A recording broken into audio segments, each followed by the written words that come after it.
we want to get back to the question, which is Yeah. how do I transact from Bitcoin to Ethereum? Yes.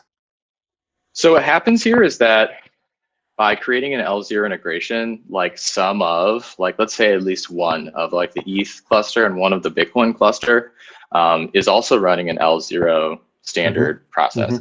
And what that's doing, at least like with, I guess let's say that I take it back. There's 3 nodes for each cluster that are running this.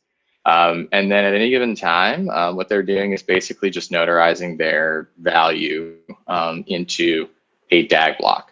So Bitcoin, you know, shit's happening on like a collection of N nodes, and then 3, like a triangle of them, have an extra process which takes the output of the stuff that everyone's doing and it puts it on L0.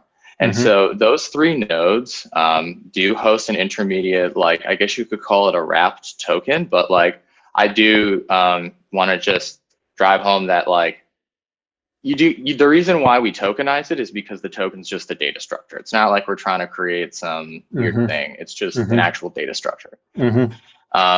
And so what actually happens here is that depending on how they deploy their L0 nodes and their ACI, like Bitcoin and ETH, they'll either decide 1-to-1 Bitcoin with their, you know, L0 bridge token or some other kind of, you know, revaluing effect.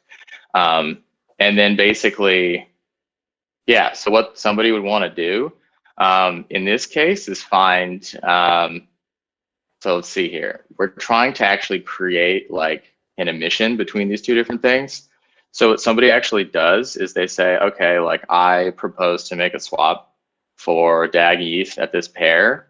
And then what they can actually do is have, like, let's say that I'm a ETH owner. What I'll do is I'll make an emission to the ETH DAG L0 3 star nodes, you know what I mean? Or like the triangle nodes. And then those triangle nodes will ping the Bitcoin triangle nodes. And then they themselves will form a 2-phase transaction, which looks kind of like a triangle in itself. And then the end result here is that you swapped between the different ledgers. And now you basically have the wrapped token, which is exchangeable to like, you know, the liquidity pool. So how do I put this? The wrap token interacts with the liquidity pool. We set the price based upon emissions and people order book matching.